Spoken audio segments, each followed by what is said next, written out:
Hello everyone, my name is Hugh and I'm joined with my team member Liam, and we're going to be we're having a Wings of Light live stream today for Xenrai. Um, Liam, if you want to say anything. Hi, I'm Liam. I'm the artistic lead on the project. Hugh did everything else. The two-man team, where the mode you're currently looking at is the Spiral Tower. Um, it is a timed kind of bonus thing that happens after the campaign, but we included the first section of it, the first 20 floors for the demo here, so you guys could get a taste of the combat for the game, and so that Hugh can show off some of the different weapons and stances and mechanics. So I'm going to play through at least the first 10 floors of the tower, while Liam explains the different mechanics for the game, things you can kind of look forward to when the game releases. Feel free to ask any questions you have in the chat, and we will do our best to answer them. We've got some frequently asked questions that we'll be covering, so you'll be getting some information dripped and dropped either way, all the way through the presentation. So you may have noticed a binging sound when Asani, the main character, has been out of combat for a while and his boots light up. That's an exploration mechanic that lets him run very fast. This here is... Oh, we're on floor 2 already. Alright. So this here is a Minotaur. It's a monster that is pretty simple. He runs straight at you and attacks you, but he does have fire breath. It can come in some pretty large groups later stages of the game, so you should be careful. You may notice he's glowing bright red right there. That is a form of super armor where even if you hit him, he will not flinch during that phase. And as far as the hitting him goes, what he is doing right now is he's using one of the many skills, and he's swapping back and forth with different weapons. The game encourages you to use multiple weapons, juggle people in the air, and to mix up your skills to gain what's called a flow state. And you may notice on the left side of the screen there, if Hugh juggles an enemy, he gains flow when he switches weapons, when he uses different skills, and you can get that all the way up to 5, and each step of flow gives you a 10% increase in damage. So that becomes very important for burning down enemies and taking care of groups, getting your flow state up. This is a timed event. Now Hugh's taking it easy so that we can demonstrate mechanics, but part of the challenge for the Spiral Tower is completing it as quickly as possible, and that does affect the grade that you'll get at the end. Spiral Tower is broken up into sets of 10 floors though, so don't feel like you have to do the entire thing all at once. It's only 20 floors in the demo, but for the final release we have 100 floors, which is a long gaming session, a lot of focus for a long time, so you can come back to it in chunks of 10 floors. And if you do die, you can also, restart from 10 floors earlier. So what we just fought was the Blaster. It's a ranged enemy with homing attacks.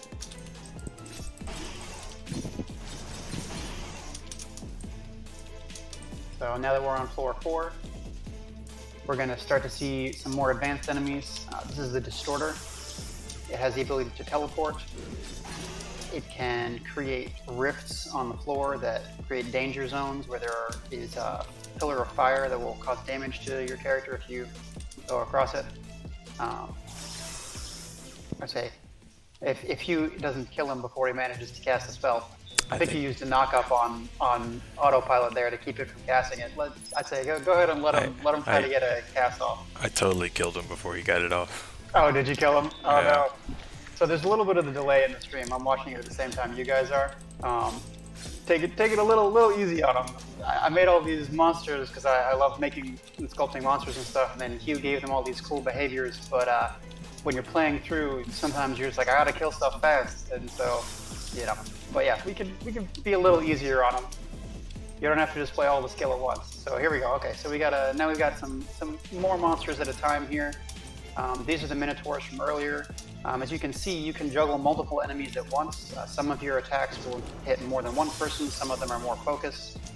The different weapons have different strengths. Hugh is currently using a weapon with 2 blades on it. What's the name of that again, Hugh? The Dual Edge. I should have known. Okay, so the dual edge blade, it's kind of like a Darth Maul style twin blade weapon. It definitely hits around you. The animations that we've selected let you attack behind and in front at the same time. It's very much good for dealing with crowds. And you may have noticed on the UI there is a blue and a orangey red chevron above the weapon type. That's the stance that that Asani is in. The stances provide different special attacks for each weapon, right? So if you're in the blue stance, which I believe is Clarity. Yep. Yep. Okay. We've changed the names of them during development. It's been a few years now. So you've got Clarity and then Force. Force. Okay. So Clarity and Force. Now Clarity is a more utility-based set of attacks. Hugh is currently using one of the supers where you transform, and this one, it's based on what weapon and stance you're going to get as well. So there are a ton of unique supers.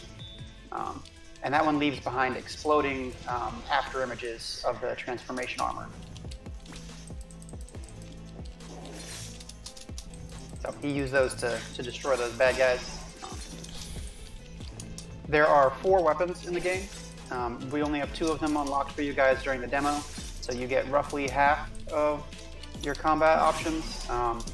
Now, when I say that, I'm not being completely honest. There are more options, right? Because of the transformation and because of the skill selection. You can level up skills over time. You collect orbs from the monsters you defeat, and then use them to buy skills and adjustments to the skills. And those will change the way that they work over the course of the game. And that really incentivizes finding power-ups and going to extra areas to get those orbs. You can see this super here, instead of shooting 1 projectile, shoots 3. Really good for killing large groups and for taking out enemies that you don't want to get near, because I promise you, there's a fire column. So that will deal damage to you. There's And while you're transformed, sorry, good. There's a lot of enemies you don't want to get near because they'll do things like that. They'll summon fire on you, or they just hit really hard. Some of them have knockdowns, which you may see later, depending on how much dodging it feels like doing. And while you're transformed, your abilities are powered up for certain skills. So instead of throwing 1 blade, he throws 3. Little things like that you'll see when you're playing through the game and in your transformed state. You will have to unlock the transformation, by the way. When you first start playing the game, if you don't, you'll see the option to push it in the control scheme if you pull up the menu, but you haven't gotten to the point where it's available. So, part of the story mode, you go through. We've got a whole bunch of amazing cutscenes put together that Hugh's been working on, and you've got to earn that transformation mode, turn into basically a flying Gundam with crazy sci-fi powers. Thing's awesome. This monster is called a Regal. It's a variation on the blaster. It shoots missiles that do not home, but they have a faster missile speed. It also has the ability to teleport like the Distorter, and it has a poisonous cloud that it will try to hit you with. I'm personally a huge fan of the knockdown animations on her, so if you get the chance to juggle her and then knock her down, I'd say give it a shot. So what are we on? We're on floor 8 now? Yep. I'm jumping to floor 9. So I wanted to talk a little bit about the weapons that you unlock. So each weapon has a total of 8 skills. 6 of those are combat skills, 3 for each stance, and then each stance has a passive for each weapon. So the passives do things like increase life steal, increase your guard duration, because for each weapon has its own unique ability.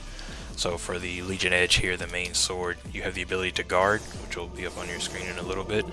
And if you time your attack button while guarding with the enemy's incoming attack, you can do a counter that does a lot of damage to everything in the surrounding area. And with the Dual Edge, its main ability is life steal, so certain skills that you do will regenerate your life, because we don't have potions in this game inside of combat.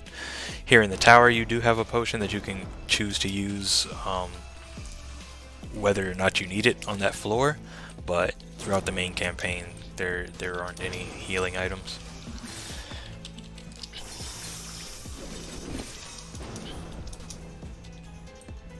So we're here on floor 9. We're fighting a whole bunch of enemies. Some of them have got super armor. We have a Mother Minotaur. You see her running up and doing a yelling animation. If you are nearby, you are in for a nasty surprise if she hits you with that. So try to dodge that. Fire all over the place on my screen. We've got a lot of swapping back and forth. Did I see that right? Does she have a full stack of super armor? Yeah. Okay. So you may have noticed the health bar that keeps popping up when Asani is locked onto an enemy. You've got that blue bar on the top and then a secondary row of white dots underneath. Those white dots are the number of hits that you need to land on an enemy before they become vulnerable to things like juggling and knockdown.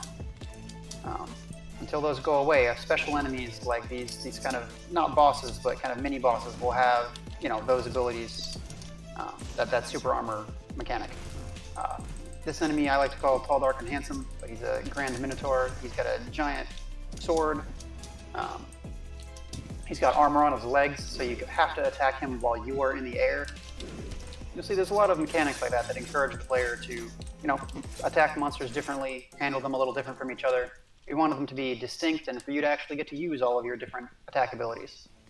There's a lot of them in there, and some of them are better for certain situations.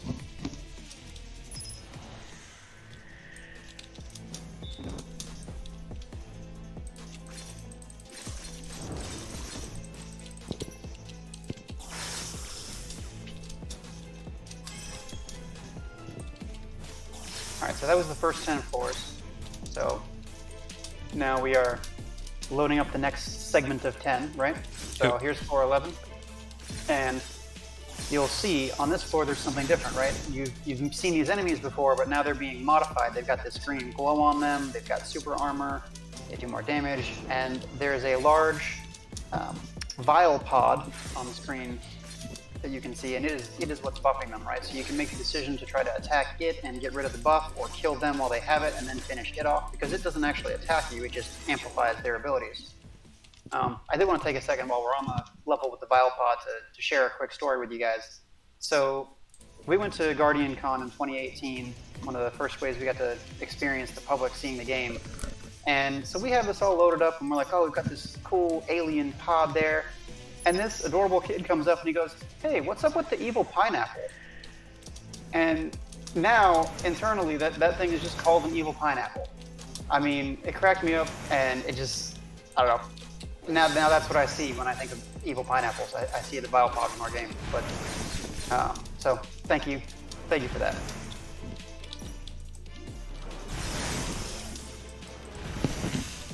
All right, so it looks like we're on to floor 12, where there are multiple sets of enemies. We've got blasters shooting homing missiles. We've got imps, which are the little tiny guys, coming up to get you. Now they can have super armor too. Here he was putting on a big juggle. Looks like we got up to a flow state of at least 3 there.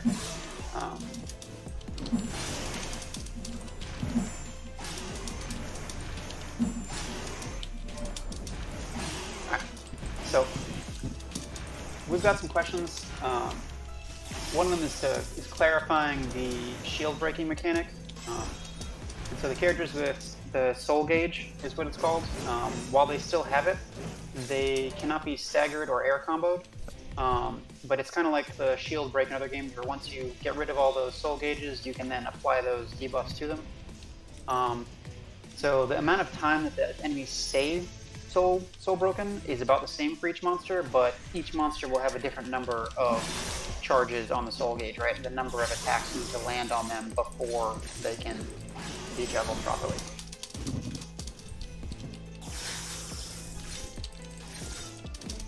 There are 2 people on our team.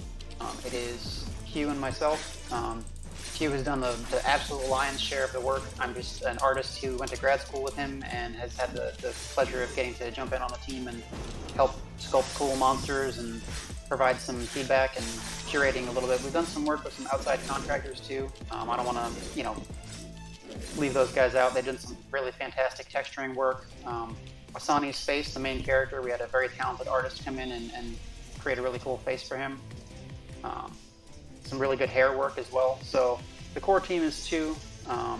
We've got excellent music. Am I allowed to shout out the company for that? Absolutely. Okay, so Cloud Road Music put the music together. He has a full custom soundtrack from that. Soundtrack will also be available. Put a little plug in there, but it's awesome. I love it. It's got custom music for different characters and levels. The bosses have their own music each track, and it's It's very like sci-fi hip hop. It's awesome. But yeah, so the team is a core of 2, but some other people have come in to help.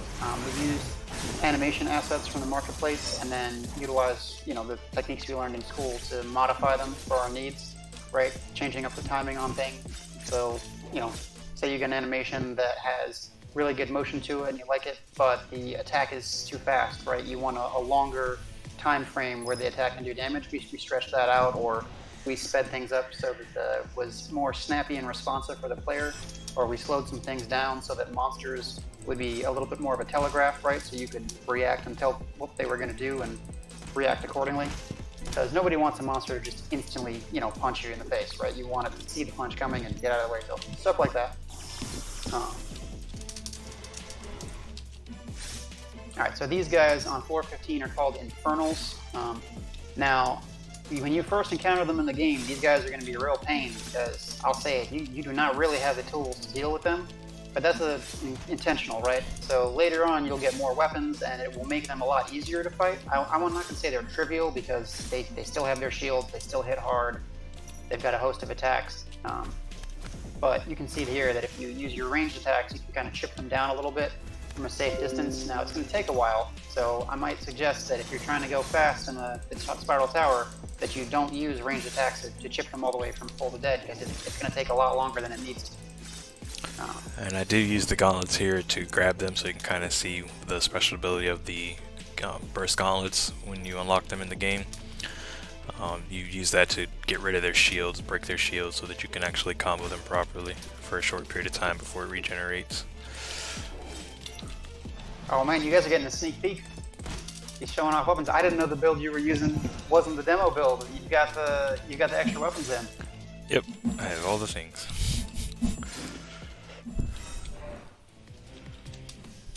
I love the gauntlets. They make me feel like Bruce Lee with like airbender powers. Badass.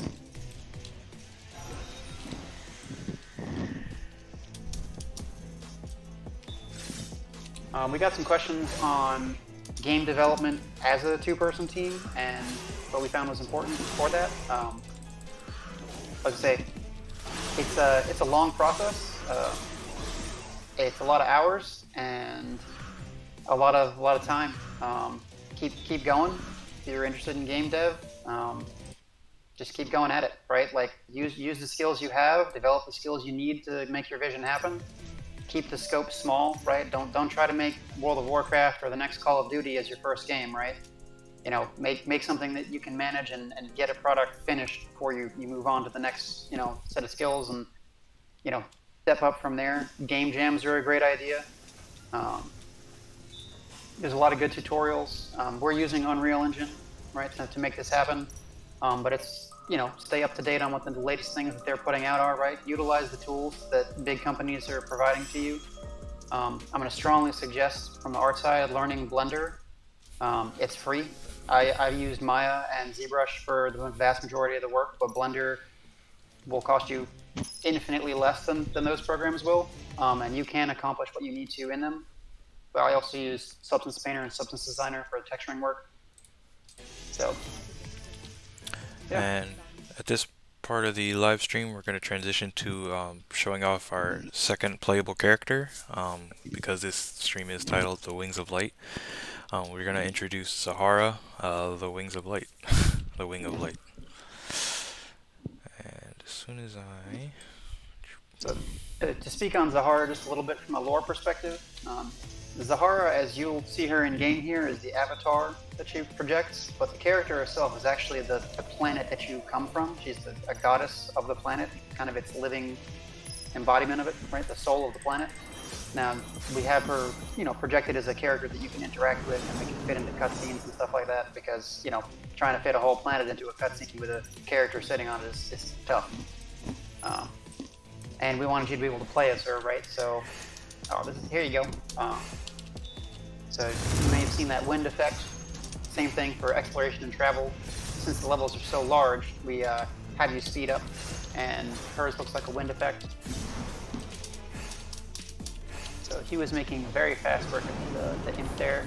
She is much more of a glass like mage character. Asani is very much an up close and personal swordsman slash gauntletsman slash other weapon I'm not going to give away type man. But Zahara uses a lot of magic abilities and summoning and that kind of thing. You unlock her after you've played through the game once as Asani, so it's important to note that you will already have met your enemies that you're going to be facing. Her dodge is much slower, but it does move you a bit farther, and she does not have a shield. That blue bar for her is not a shield bar, it is mist. It's like a mana, and it helps empower her attacks. So her health will regen slowly, but you have less health to work with in the beginning. So be careful, but she also packs a huge punch. She's using her passive here. Her guard will reflect projectiles, so you can actually reflect back at enemies that shoot at you. There are definitely situations throughout the campaign where a whole bunch of projectiles will come all at once, and you will be very glad that you do not have to dodge like your life depends on it, and that you can use her passive with really good timing to shoot projectiles back. She has some really cool art that comes online later, and some amazing stuff as far as her supers, and yeah, I think she's super cool. I'm really excited to see her. So here we are fighting the Distorter again. You can keep your distance and shoot him with ranged attacks. She still has all the same options as Asani in terms of juggling, right? You can juggle. Does she have the flow state as well? Yep. Yeah. Okay. So you still want to juggle people and use different abilities to get the flow state rolling, so she can kill stuff. You just saw a spirit bird get shot out there. That's an in-air attack that can be used to juggle and shoot things.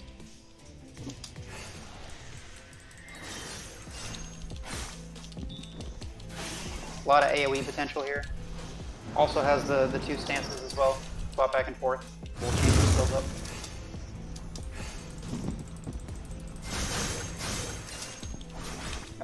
Does she ever touch the ground, or does she floats most of the time, right? She floats most of the time, unless she's like recovering from a heavy attack. Okay.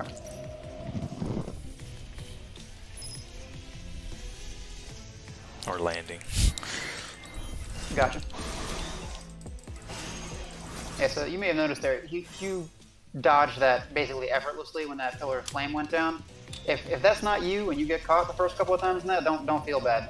It can come out quick on you. So what floor are we up to? We're up to floor 7 with her? Okay. So here you go. You can see one ranged character versus the other, but you closes the distance and really lays the beat down with some up close and personal attacks. Whatever that was, that hit really hard. Yeah, I killed that guy too fast. Did you just two-shot that monster? Okay. Yeah, he got too close.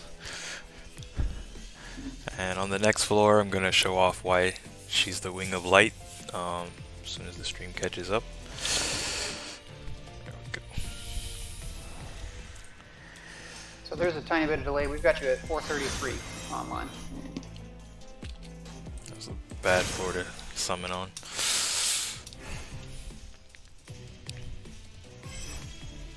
I'm gonna jump ahead to floor 9.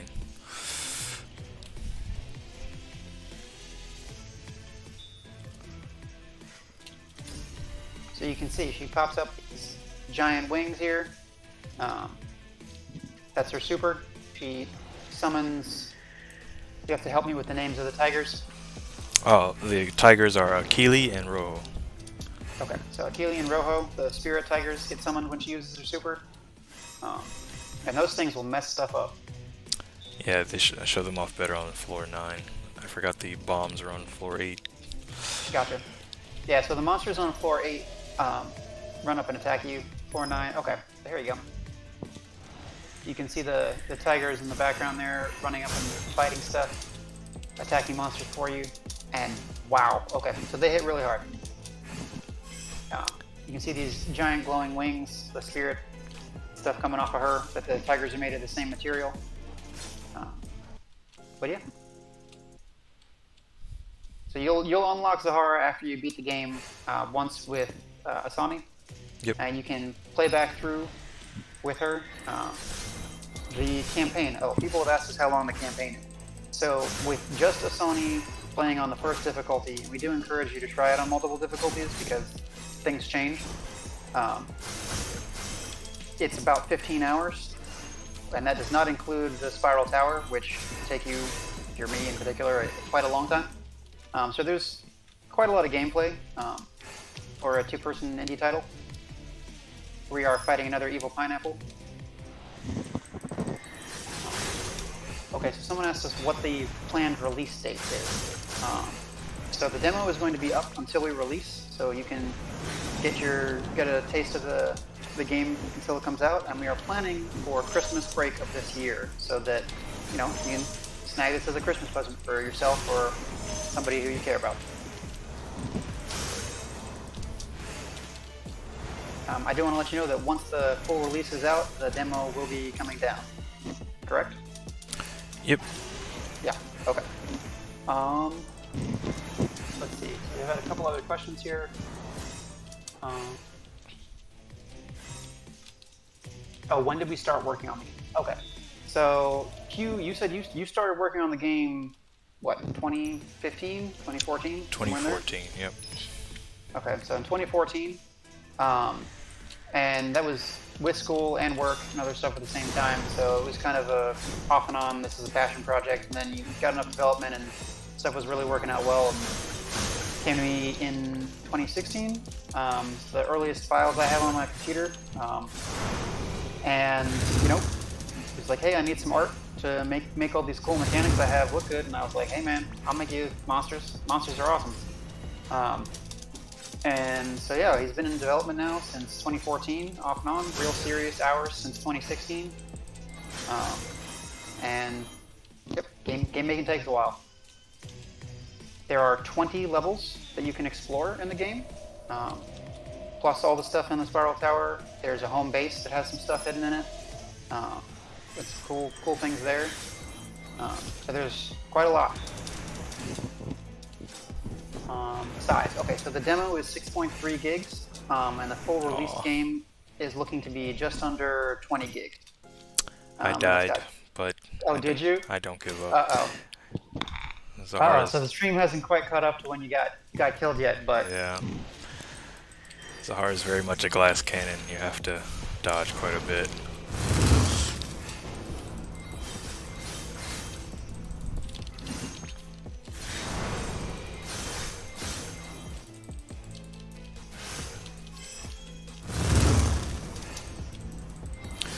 So if you do die while you're in the tower, you start off at the beginning of the previous 10 floors that you you were fighting on. So if you were on like floor 25, you'll start off at floor 20.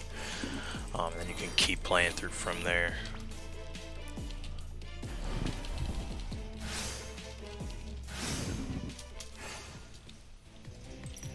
Okay, so someone's asking how to get in touch with us if they have questions they don't want to ask on stream. So if you do have any questions for us, I'm going to put the Discord link in. We're in Discord frequently. You can ask questions there anytime, and we'll get back to you. It's also where we have news, right? We'll be holding some contests and stuff before release.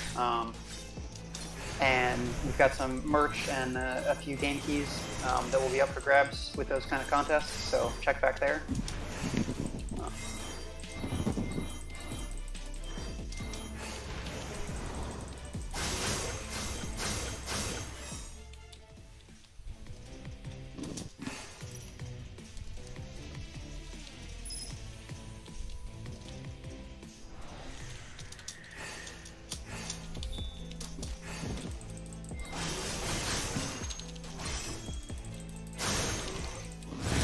Here we are fighting the blaster again. We got those like spider-like arms on the back of her. And you may have noticed there's a lot of effects when the enemies attack you. These kind of like trails, like attack trails, like you would with like a weapon. And we want you to really be able to see, when they've triggered their attacks, because when there's a lot of things on screen, that like after image of the attack lets you know, they use that animation, you have a window of opportunity to counterattack. She can stay in the air for a long time. I haven't played as Zahara almost at all. I did some work recently on her to give her a cool look for during her transformation. She's got some really badass armor that appears on her arms.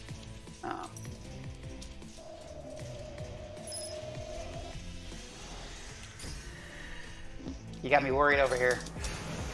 See, you're playing in the future, so I know you're okay, I would guess, but the health pack is calling out to me. Yeah, I gotta be a little more liberal with her, summoning Akili and Rojo. Yeah. Blasters are not fun. No, the homing missile attacks are quite tough.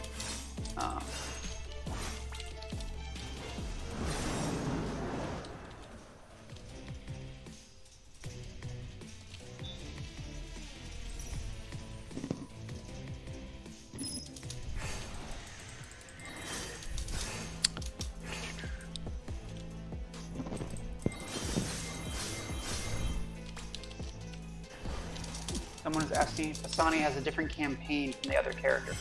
You can play the same campaign through, but I would strongly encourage you to increase the difficulty the second time through. If you're playing as Zahara, give yourself a challenge, and see the changes between difficulties. It's a long campaign. It's fun. The second time through, I think you could probably complete it pretty quickly because there's some puzzle elements and some platforming elements in the campaign that you won't see in the Spiral Tower. And going through them the second time might be a little bit quicker, but they can be a real head scratcher.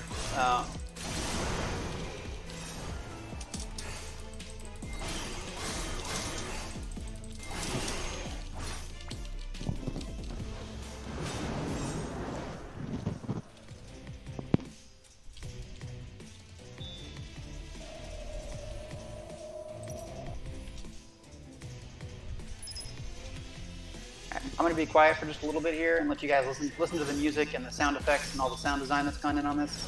I feel like I've been yammering nonstop. So, enjoy.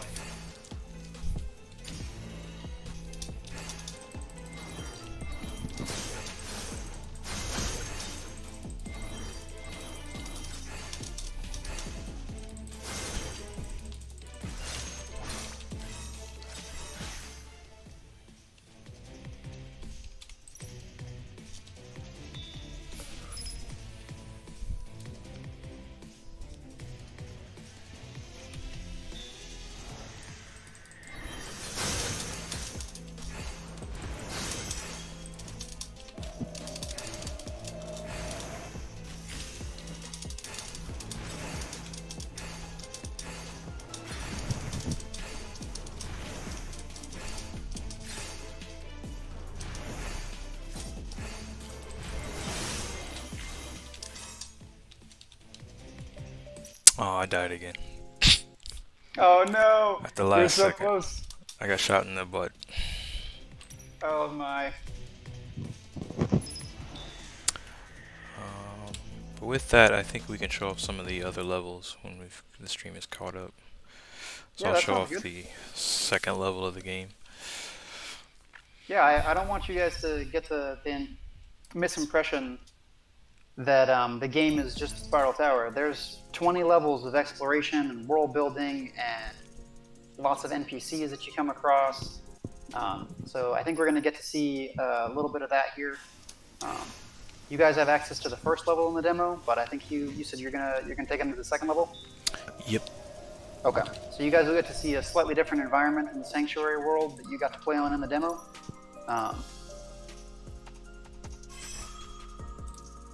So yeah.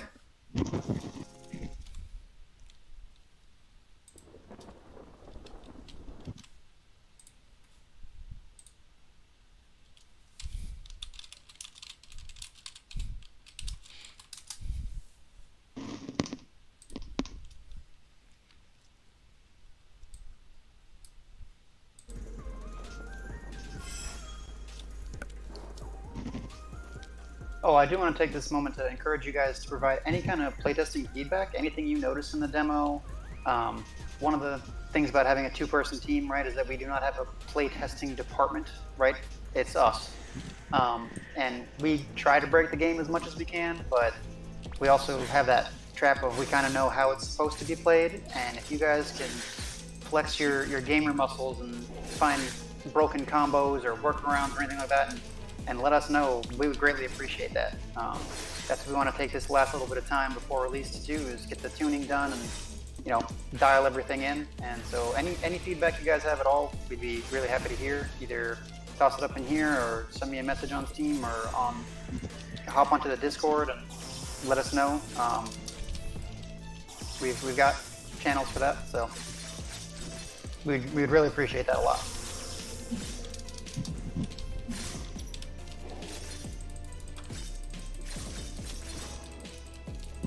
Oh man, okay, it looks like you're in. My Steam stream is not caught up. Okay, there we go.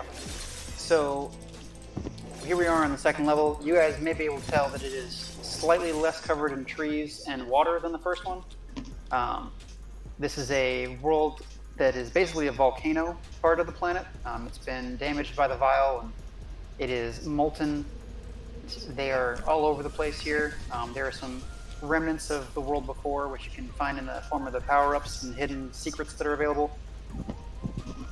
You may have noticed that blue wall off in the distance. Whenever you get into a combat in the world outside of the Spiral Tower, the battlefield is sectioned off so that the enemies can't escape, and that, quite frankly, neither can you. So here you can see the exploration mechanic where the Asani speeds up really fast when you aren't in combat. His boots start glowing. You've got rocket boots. And you just go real fast. He's very, very quick runner. Power-ups, you can see there's one there on the top left. They'll be indicated in bright purple, and that's to help you find them. But I'm not going to tell you how to get there. You're going to have to figure that out for yourself when you have the game and can play it yourself. And if you fall in that lava, you will die, but you will start off at a safe point. Yep.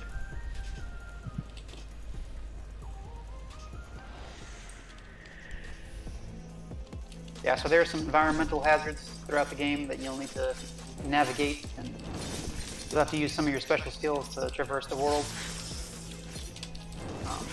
Do you want to demonstrate the mini-map for them?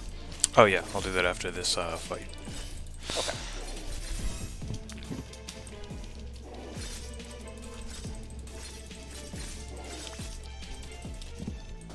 So here we have another one of those evil pineapples.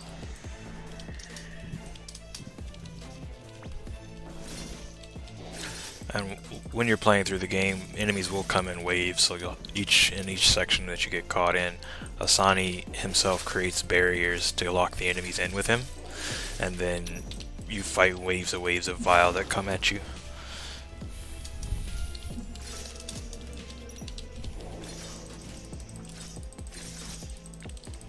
I'm not sure if we mentioned that Asani's core power is materialization or not.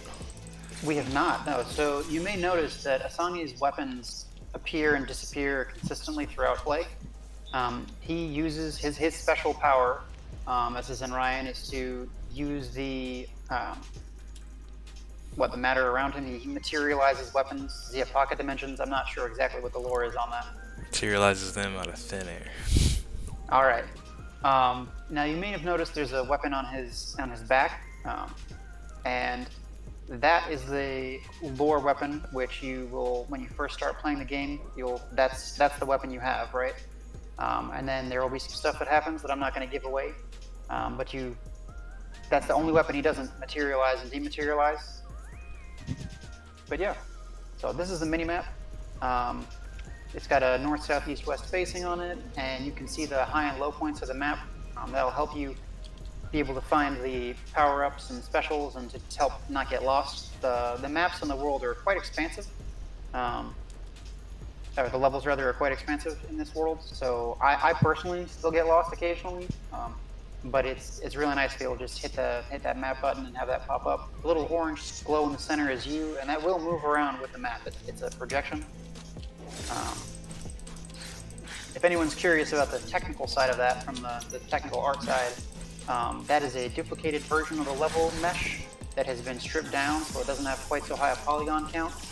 And then we've kind of exaggerated the highs and lows of the map a little bit, depending on certain levels. And then there's a special texture that makes it look like a hologram, and a whole nother camera so that you can render it appropriately. I hope I didn't lose some people with the geeky there, but yep.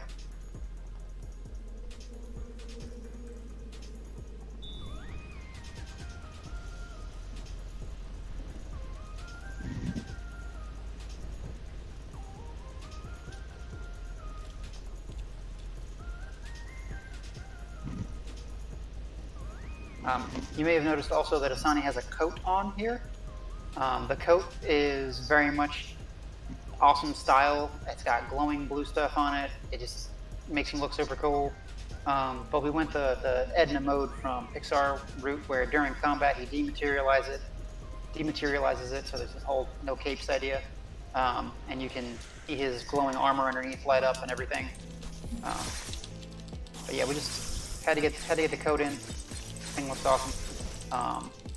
You can find it at other points in the game.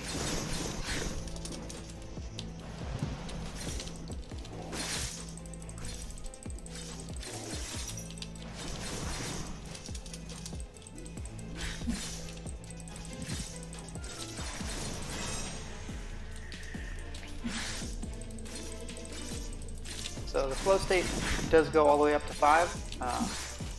You got a lot of juggling going on to get there, weapon switching. You got huge combos. I would challenge you as a player to see what the highest combo you can get to is. And I believe does that affect your score at the end of the level? Yes. Okay.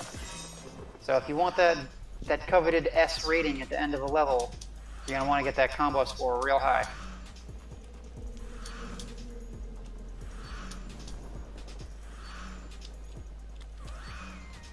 And I think at this point I'll jump back to the Spiral Tower and just see how fast I can beat it with Asani. Okay. As soon as the stream So you saw that swirling swords around him? That's a different super. There are different supers for each stance and each weapon. So you've got a lot of options throughout the course of the game. Just a ton of skills. Over 60 skills. So lots to unlock, lots of different ways to use them. Some of them are better in certain situations. It'll be up to you to figure out whatever the most fun or most optimal solution. And here I'll show off, coming up I'll show off some of the customization that you have for the skills in the game.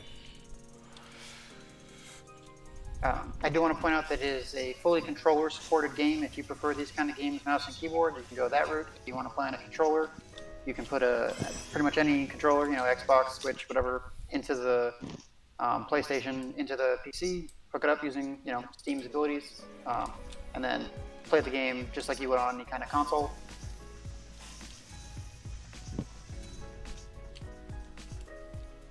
But yeah, the customization options, you utilize the orbs that you pull from the vial to empower yourself, and that's where the customization comes in. So once we get back into the Spiral Tower, Hugh's going to show some of that off. So this is your home base. Yep, and I'll take it from here. So when you go into the menu, you'll see all of your weapons that you have available to you, and then you see each skill that you can upgrade. Each weapon, like I said before, has 8 skills, 4 for each stance, 3 of which are attack skills. 1 is a passive that kind of increases like your guard drainage, your weapon damage, things along that nature. But you also have passive abilities that are specific to that character, either Zahara or Asani. So there's a lot of customization and things you can go around and find out. And if you go back through after you've beaten certain bosses, you can get different power-ups that also change your skills. So that's something to look forward to. You'll have to kind of find those hidden secrets.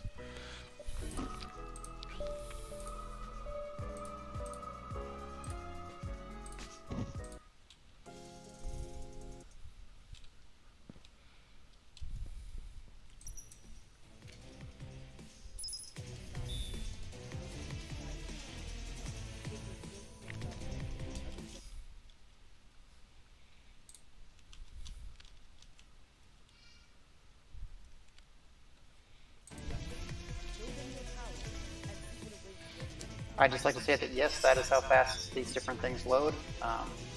Got excellent load times.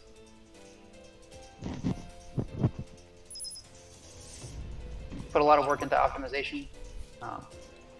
By that I mean Hugh put a lot of work into optimization. My idea of optimization is reducing polygon count and making sure that texture size is within budget.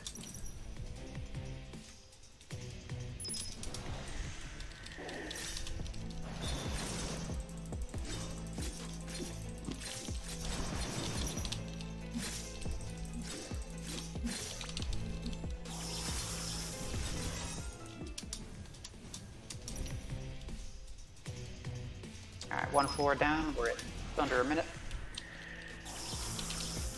Kill everything as fast and as flashy as possible.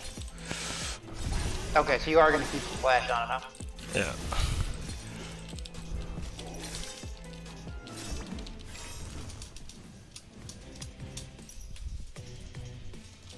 Now there is a definite emphasis in terms of style and flashiness in the game. It is in the spectacle fighter genre, heavily inspired by Devil May Cry, but we realized that there wasn't a good sci-fi version, and I think you've hit it there, man. I think it has those traits. I think my favorite thing, which pains me a little as an artist to say, but my favorite thing about the game is the tightness of the controls and how snappy and responsive everything feels. I definitely subscribe to the game has to feel better for people to be able to enjoy it than it does to look better. And I'm hoping we've hit both here, but I think you did a really good job in terms of making it, you know, play really smoothly and feel nice, keep the frame rates really high. And the demo really is the demo is available down below, and if you do end up liking the game, please be sure to drop us a wish list. It definitely helps us out. It lets us know how many people are actually interested in the game. Really appreciate it.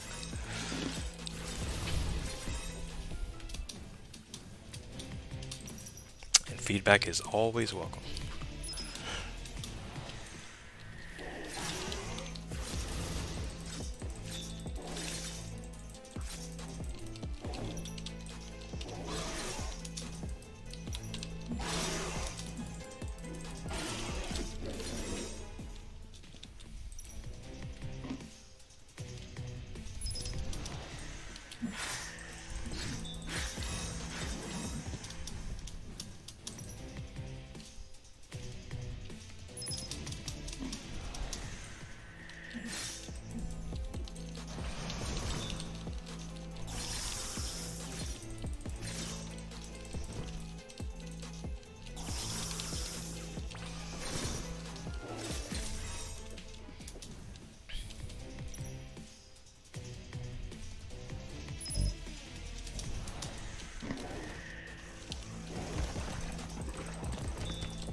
And on the monster that you see on your screen now, the Mother Minotaur, if you manage to stop her or CC her before she completes her roar, it'll stop her from summoning her additional monsters.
You may have noticed that the skill inputs are directional for each weapon, forwards, backwards. It depends on whether you're locked on or not. If you lock onto an enemy, push forward and the skill button, which by default is F, you'll perform one skill, or if you're locked on and you push backwards, you'll initiate an air juggle. This is one of the supers that you can use where you take your transformed form, then you push the super button and your transformation form ends and you gain ranged attack that comes off of each of your regular slashes.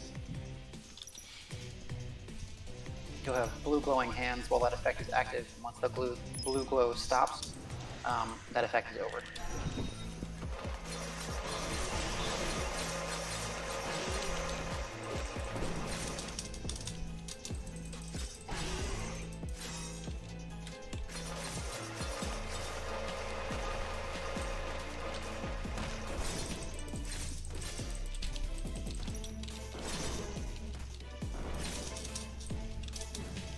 Oh man, you're showing on all. I love it.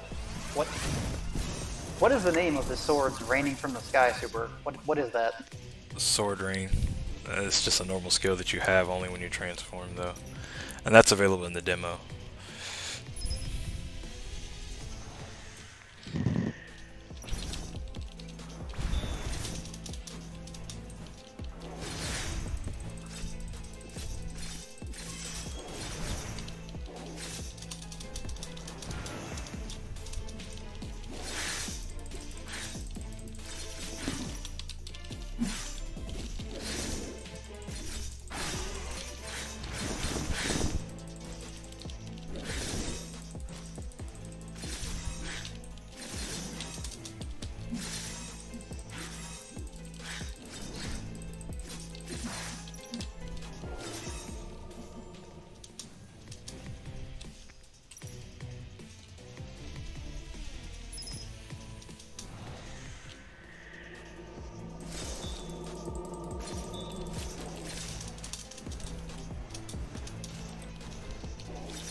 Oh man. Alright, so this is the Rampager, the enemy that will run at you, can knock you down.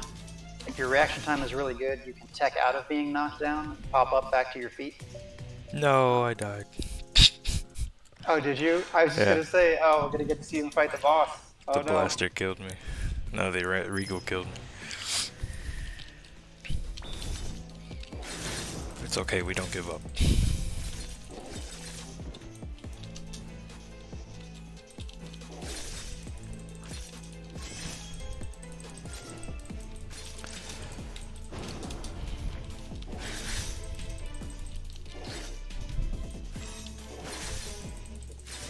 I would encourage you guys to try to beat floor 20. It's the difficulty curve in the Spiral Tower is not smooth for the demo. It's smoother for final release, right? Because there's 100 floors, so we had more time to gradually increase the difficulty as things went on. In the demo, it's more of a ramp.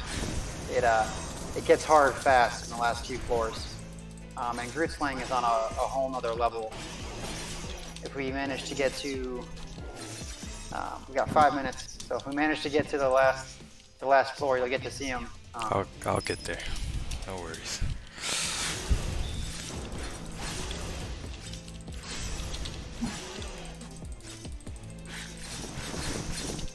For copyright purposes, we couldn't call that move the Kamehameha, but you know, the thought did cross our mind.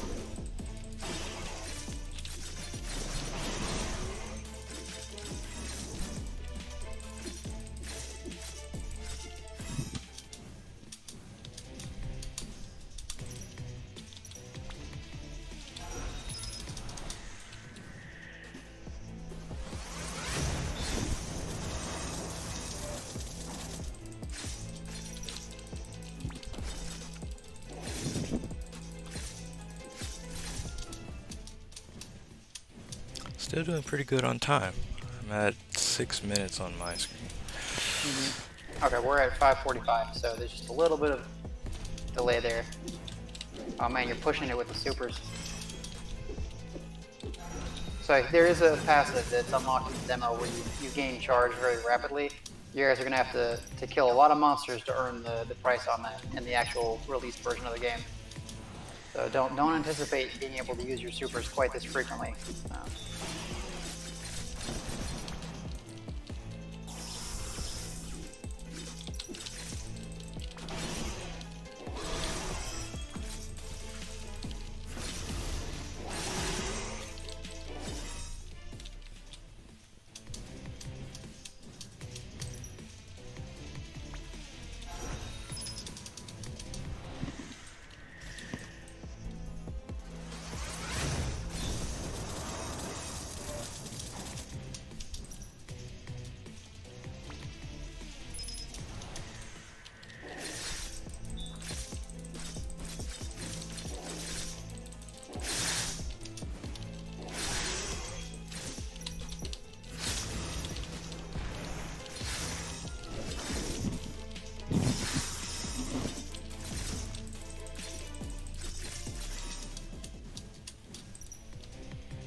There, floor 20. Oh man, you're still on floor 18 on my screen. You must have really blasted the next floor. Yeah, I had to get my revenge for killing me that time.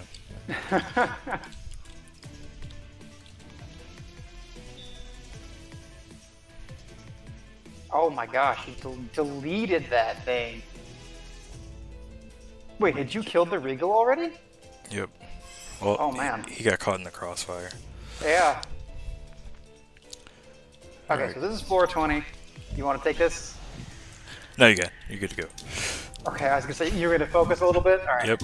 So this is the first boss of the game that you'll encounter. His name is Groot Slang. He's like a 7-foot tall, 400 to 800 pound. I'm not really sure. Lizard monster from space. Now he's got his own story line and motivations and everything. But as far as mechanics go, he hits like a truck. He's really fast. He shoots meteors out of the sky. He has a large soul break gauge and is difficult to deal with.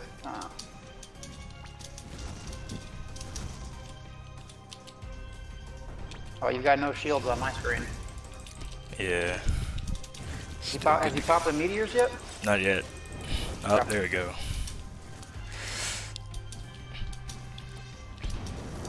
Oh. You saving the health back a little bit, just in case? Yep, just in case.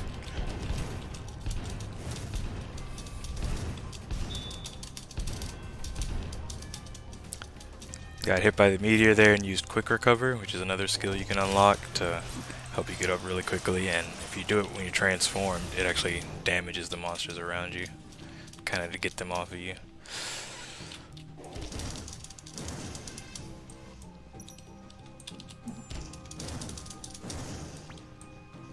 So you may have noticed that the mechanics of the boss are not the same every time. So each time that you fight him will be a little bit different of a fight.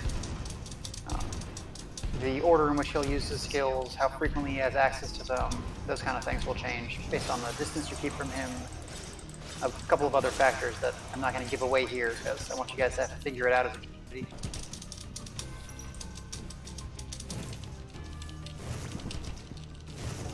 Hugh was kind with those meteors, and now there's a red circle on the floor where you can see them coming and know where to dodge. I don't believe that was in on the first version of this boss, and it was terrifying. So, bit of Asani's power on display there, being able to see into the future a little and tell what's going to happen.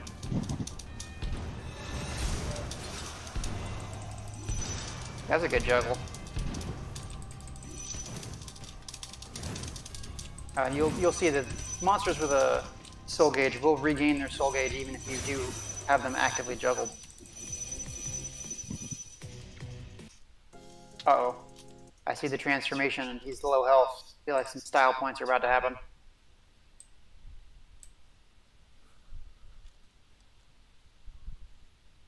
Alright, so he's using the ranged ability to keep some distance because every time Groot Slang hits him, he loses a big chunk. All right, there we go. He has beaten floor 20. And thank you for coming to our demo. It is now 7:01.